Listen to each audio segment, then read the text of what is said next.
I'm currently in front of the house that recently went through a 27-hour standoff, resulting in the death of a man by suicide. As time goes on, more witnesses have come forward about what they saw those nights, such as one man who took these videos. Come on out of evidence. Let's resolve this peacefully.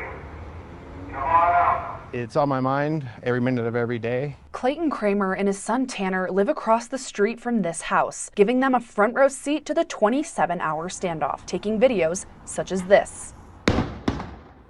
They tell me they knew the man involved. He's been a very good neighbor. We've become friends over the last 3 years that we have lived here. Clayton and Tanner say what they saw during the standoff doesn't line up with what the police say happened. At least from what we saw and got on video, he wasn't opposing any threat when he was up there in his window until they started shooting their pellet guns or whatever they were shooting his windows at with.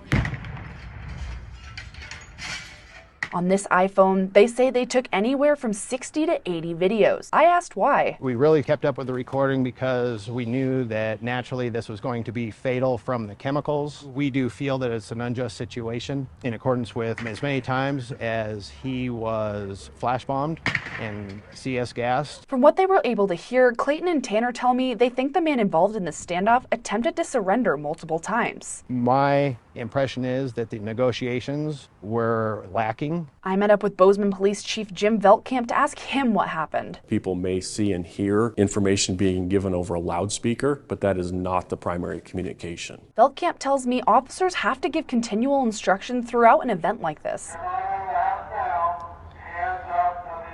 which is what many people in the area heard over megaphones. But the actual negotiation with them, the actual communication, is typically taking place by phone, and that's what happened in this situation. Veltkamp says crisis negotiators is what people in the area were not able to hear. Veltkamp says negotiators' contact with the man was on and off. It sounded like at times they felt like they were making more progress, and then at other times they were not. After 27 hours, this standoff came to an end. The result, not what Veltkamp hoped it would be. It is an immense amount of time and energy, a lot of them up for a very long period of time, trying to resolve this peacefully, and I believe they did everything they possibly could. But for Clayton and Tanner, they felt this standoff could have ended differently. When I close my eyes, I can still see the picture in my mind of the officers. I can hear all the artillery and the megaphone.